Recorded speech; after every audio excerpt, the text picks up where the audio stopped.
What's up, everybody? Good to see you, and welcome to Nerdlist, the channel that ranks all of your favorite nerd things and causes people to try to kill each other, or I don't think I can say kill in a YouTube video. But anyway, we are here today to undertake the monumental task that is, we're going to be ranking all of the Marvel MCU shows thus far, minus just a few, but basically all of them. But we're going to be ranking all of the Disney Plus shows that have come out this far, which is basically phase 4, but we're also including all of our friends from the very fantastic Netflix universe, also a few from ABC or Fox or whoever did some of these other ones. There are some omissions, okay, and I could not memorize them to save my life, but just so you know, Cloak and Dagger, Legion, the Gifted, Runaways, and Hellstrom are not going to show up on this list, okay?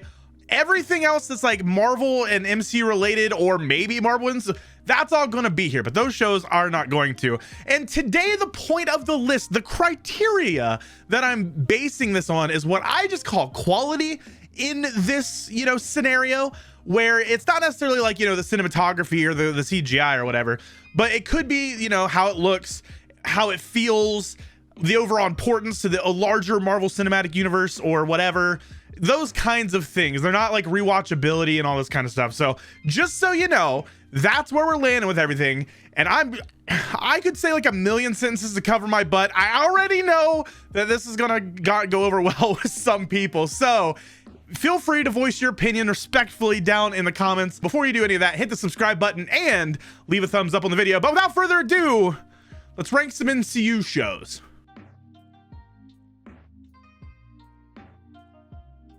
Agent Carter is maybe MCU adjacent, maybe it's a multiverse. The show is pretty well. Haley Atwell, like, I liked what they did with it, but she like meets her husband in this, and then obviously in Endgame that's not a thing, so I'm not entirely sure how it will fit or if it fits into the larger MCU. And then also here in Multiverse of Madness, in Multiverse of Madness we had Haley Atwell show back up as Captain Carter, which is a whole nother version of her or whatever. But as far as the show itself, it doesn't really lend anything, in my opinion, to the MCU at large. It is a very fun watch, but it is not like, groundbreaking. So I'm gonna place my friend here at like C tier. I could make an argument for like C plus, B minus, but like, I don't know, something in my gut puts this one here at C. Next up, we have Agents of S.H.I.E.L.D. Now, Agents of S.H.I.E.L.D. is another one that, kind of, I'm not sure if at all or how it connects to the larger MCU. We now have mutants and Inhumans both having had mentions in the MCU as of Multiverse Madness, and Ms. Marvel also talks about it as well. I don't know how Quake and all this kind of stuff, I really hope they probably won't. I really hope they take Robbie Reyes, Ghost Rider, from that show, but overall as a show and like enjoyability for me to watch, I know some people are in love with the show. I know there's the shipping and everything like that, but for me, this is a D tier show. I was watching it when it was releasing, like initially and stuff, and got all the way up to Tahiti. If you watch the show, that kind of stuff. And even with those cool tie-ins, the MCU kind of bypassed everything and made that show basically obsolete. Also, Coulson should have stayed dead. That was a great part of Avengers. It had weight, So for me, this is a D tier show. And if you like it, I'm sorry, but I'm not changing my mind. Daredevil. Netflix Daredevil. All 3 seasons. Straight bangers. It is now somewhat MCU relevant. We have Echo coming up, which is going to have, Charlie Cox in it as Daredevil and Wilson Fisk. Also, we've had Matt Murdock, not Daredevil himself, but show up in like No Way Home. Dude, this show is amazing. If you have not watched this show, if you're like just strictly MCU Disney kind of deal, go check this one out. This is kind of what made me, like, around the era it was going, made me so mad that these were happening on Netflix, because I never thought they would ever intersect with the MCU. And now we're here. But the writing, the grit, the characters, the story, I love the struggle. I know that like the comics themselves aren't this gritty, and if you don't know that, there you go. I will say, like, the way they portrayed the struggle with Matt Murdock and his Catholicism and his right to do justice and his wanted revenge, all this kind of stuff. Mwah! Go watch it. It's perfect. It is better than anything D Plus has put out yet, except for one, and we'll get there. So next up, we have Hawkeye. And I know there was a lot of people that, like, especially the end credits scene on the last episode, and the things with Fisk. I know people had problems with the show. I thought it was really fun. I enjoyed it. I love that they introduced Wilson Fisk and like they kind of like hinted at like family matters, the family ties, family business, like, you know, storyline stuff. I'm pretty excited. I know a lot of people didn't like his Hawaiian shirt and his like basic invulnerability, but like I liked it. But as an overall like, you know, show and overall piece of the MCU, I'm probably gonna put this one at C tier. It didn't necessarily add a bunch. I am super excited to see more Yelena. I was super excited to see more Kate Bishop. I hope that Clint has some kind of story coming up because he's not gone. He's not dead.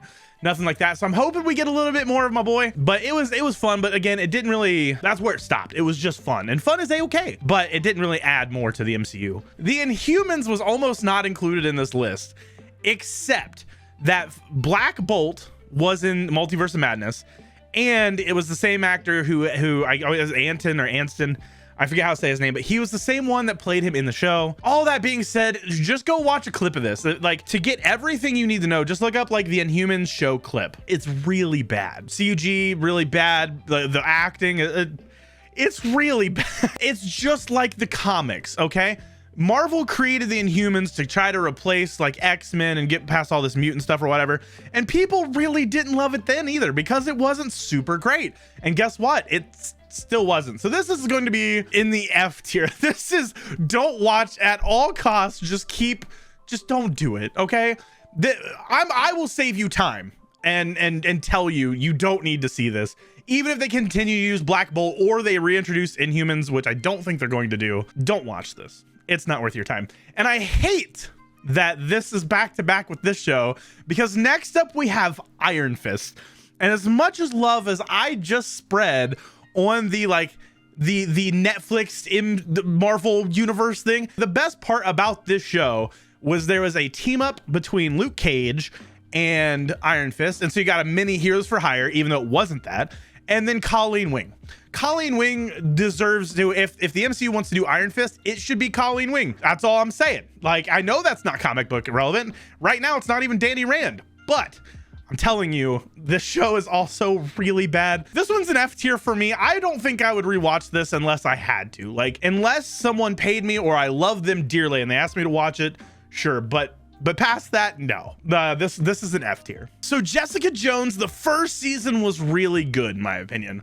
Got a little wonky, got a little slow in some parts or whatever, but like it really did do a lot to like introduce the character. But like everything past that was like really just okay. My gut's telling me D tier. I feel really bad because Kristen Ritter did a great job. Don't get it twisted. I loved her.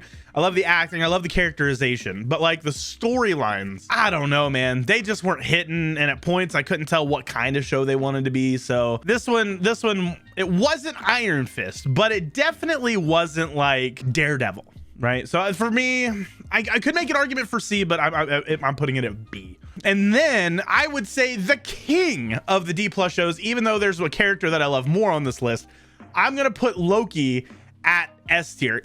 That hype, WandaVision was also pretty hype, like week to week releases and stuff. But when you got to Loki, man, Loki was so much confusion. It was a character that everyone loves. Everyone loves Tom Hiddleston. It was this whole new mystery of like he's out of time and like it kind of was set up an end game, all this kind of stuff. But then to see them introduce the multiverse, see them introduce Kang, seeing people lose their mind with what apparently is called self-cest, like it was just a good time. It was crazy. And I loved it week to week. I'm excited for season 2. I'm excited to see, you know, we've seen the multiversal ripples out of this and Kang's going to be apparently huge. So honestly, this one is the king of the D+ shows, even though he's not my favorite out of the D+ characters that they've covered, but it is the best show. I would argue with that. All right, now we come to Luke Cage. Now, Luke Cage was incredibly fun. Dude, Cottonmouth was an absolutely fantastic villain. Diamondback was like, okay, but it kind of had the same problem as like Jessica Jones, like where subsequence, everything else, it seemed to just constantly ramp down. From the moment they killed off Cottonmouth, that was the descendant start. And then it never really super picked up. I did like Bushmaster and all that. He has better villains. There's better villains in this show than Jessica Jones. So I'm going to place this one at the C tier. It was super good. I wish they had made Luke a little less preachy, but at the same time, I loved what he was saying and I loved like what he was doing. But I kind of like, you know, just want Heroes for Hire, like him and Danny just going and just thrashing thing, that would be great. But it was still very good. Mike Coulter was a great pick. So I'm putting it at C tier, even though again it has no bearing on, it might have a larger bearing on the MCU. You know, those are all in D+ now, and like we're getting some of these characters back. Don't know if Mike's coming back, but hey. Next up we have The Punisher. Now this one gets points for quality because John Bernthal as the Punisher is close to as perfect as a casting as I believe you can get. It was absolutely fantastic. I love what they did with the story, and the first season going, you know, head to head and him finding out that how Ben Barnes was, I forgot his name, but like, you know, the actor Ben Barnes, how he played, you know, the opposite, and how he was kind of this underdog thing, the story that they told that has to do with like, you know, PTSD and everything like that. As far as the show in and of itself was wonderful to watch. Absolutely loved it. Again, John Bernthal's, that was such a just great pick. However, the second season had like 1 or 2 good episodes that I can remember, and past that, I didn't care. The best episodes where they're locked up in the police station. If you've seen it, there you go, you know. But this one, I think, is on par with Luke Cage. I would say they have similar problems and similar great villains and all this kind of stuff. So I'm gonna put this one on par with Luke Cage. That's where I land on it. Then we have The Defenders, and oh boy, did I not like that. The Defenders was super fun, and I was like, oh yeah, you know, we're gonna do what we're gonna do what Avengers did. We're gonna have this team up, and it's gonna show them all coming together and stuff. Except like it never felt super cohesive and great. I love what they did with killing Matt, or setting up Daredevil season 3 and everything, but like just as a show, it felt really like a slog. The chemistry didn't feel great all there. Didn't really do anything for any of their respective stories other than Matt basically getting killed, but not. And so it set up a really great Daredevil season 3 and did nothing else for that cinematic universe, in my opinion. All right, Falcon and Winter Soldier, I'm gonna put in the B tier. And while I can definitely understand people's gripes about the show, furthering the MCU, anointing a new Captain America, and it being Samuel, great. US Agent is going to come back in Thunderbolts, I'm pretty sure. That one's looking pretty spicy and good. The story of like, you know, they gave a black man the shield, you know, do they know what this means? And then going back to the first Captain America, like, was black and what happened to him, and like how, like, you know, they balance the MCU and growing the MCU and setting up, you know, like I said, like a Thunderbolts type team. Then also, you know, going into like the racial divide issues, like everything about the show from a real life perspective, from a show perspective, and to the MCU perspective, everything was great. Was it paced a little terribly? Yes. Did it feel like it could have been, you know, edited, cut, you know, some things moved out a little bit? Yes, you know, yes. But dear God, I loved everything else about it, and it was fantastic. So then we have WandaVision, the show that kicked off all of the D+ love and series and all this kind of stuff. And for me, it's very close to an S. I honestly couldn't tell you why I can't exactly give it an S. For me, it has to, it should almost be S. And I don't know why I can't put this at S, because it did a lot for the MCU. It kicked off the D+ shows. It was great pace. The idea and the story, everything like that was fantastic. You know, we introduced to Pulsar, or whatever she's going to go by, right? Sure, there was some stupid stuff, like the Ralph Boner thing. Like, I don't think it's enough to like tear it down. And then the ending, like, definitely, you know, the last few episodes definitely veered far away from what the show had been so far, right? It had to get back to the MCU, so, you know, the whole thing with like Agatha and, you know, making her the Scarlet Witch. But even the Scarlet Witch episode is great, and it sets up Multiverse of Madness. That movie would not exist without this show. No, I'm giving it an S. Y'all can hate me. I don't even care. Like, I can't think of a reason. Tell me down below why I'm wrong. I can't think of a reason why WandaVision should not be S tier, excluding Ralph Boner. Then we come up to the newest arrival to the Marvel Cinematic Universe and the D+ shows and all that, Ms. Marvel. And while I love Kamala Khan, and I was very kind of hopeful for this show, I cannot give this show the marks that apparently everybody else is. It's like got like a 98% on Rotten Tomatoes or something like that. And this show started off amazingly. Like, the balance between story and culture and superhero and all this kind of stuff, coming of age, all this stuff in the first few episodes was freaking great. Loved it. Sure, I had little like weird moments, but I'm also a boomer now, so, you know, like, I was like, okay, kids, whatever. Like, it was going great, right? And then it was like, we don't have enough story to get from episode, I forget it was 2 or 3 to like the final one. So they took this whole detour and you go on this whole adventure about the Bengal and about Aisha and go to Karachi and the Red Daggers, which they killed off one of the most interesting characters in the same episode he's introduced. Like, and then like the most unearned villain moment ever. Like, I'm going home. Like, this is, I'm going to go home. Oh, but you have a son. You're right. And then like, you know, they close that off, like, and then she just died. Like, what? I'm not entirely sure what like that was, but then you get to the last episode and I'll be honest, I hate the special effects on her new powers. I wish they just kept within Biggin. Yes, it's too close to Mr. Fantastic. I get it. But they ended up doing it anyway, but with the weird crystal CG thing. I think they actually came out and said they modeled her after, I think it was a mutant named Armor. And that's like where her powers kind of came from. And she did do in Biggin with that thing. And it also gave her basically super body where like she was reflecting bullets and stuff.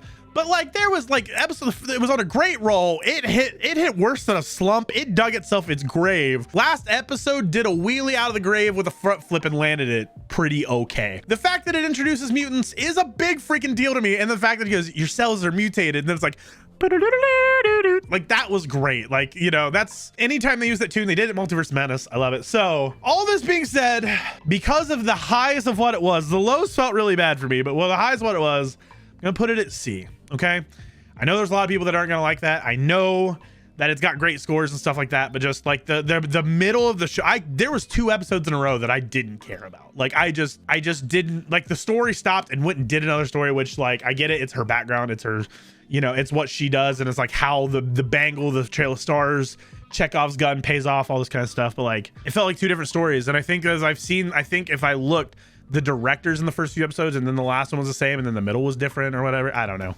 Great ending though. And then we get to my boy, my love, I get to be the hipster of the show, Moon Knight. I absolutely love Moon Knight. I love the changes they made. I know as a long time like Moon Knight reader and reading him back in like, you know, high school and stuff, I get it that he's not like the comics, the way they handled the multiple personalities and like the comics, I get that, but I love it. Especially the Mr. Knight being the suit for Steven and not like another person, not like, you know, Mark goes around and helps I love that. So for me, Moon Knight was A tier and I would love to give it S tier. There were some pacing issues, sped up at the end. They didn't get, you know, go far. They left pretty good hanger. But it also, like, I'm pretty sure Oscar Isaacs isn't locked in to do that anymore. Like, there's no guarantee he will actually ever come back as Moon Knight, and that hurts my heart. And so I'm letting myself feel that depression by putting it in A. And then finally, we are going to end on What If. Now, this one is going to be kind of divisive, I think, because I'm going to say contradictory statements. I'm going to start by saying, I love the show. It was super fun. It was short, little stories. You know, we got to see Doctor Strange Supreme, the multiversal Ultron thing was sick. Utal being in it more, that was all sick. The like the Guardians of the Multiverse, you know, type deal at the end, that was all cool. But like they were all paced really bad because they chose to do only like 20-minute episodes, and like it was just, it sometimes just was nauseating to like just how quickly we went through story beats and stuff. Most of it won't pay off to the MCU at large, right? Maybe it will, but like even the Doctor Strange they use in that show was never confirmed to be one of the Doctor Stranges shown in Multiverse of Madness. So yeah, for me, don't hate me. For me, What If is a D tier. I don't know that I'd go back and rewatch it other than if I'm bored or for season 2, but it's like its own non-canon but semi-canon, whatever. But that's gonna be the ranking. This is my definitive ranking. This is my opinion on the Marvel shows thus far and with some extras. So let me know what you think. Do you agree with my list? Let me know down in the comments below. Please be respectful, but I understand the internet's hard sometimes. Make sure you leave a thumbs up button though. That does mean the world to me. Also hit the subscribe button as well. And we appreciate everything you had to do to be here. So until next time, when we rank something else ridiculous, be safe, have a good time, and we'll see you in the next video.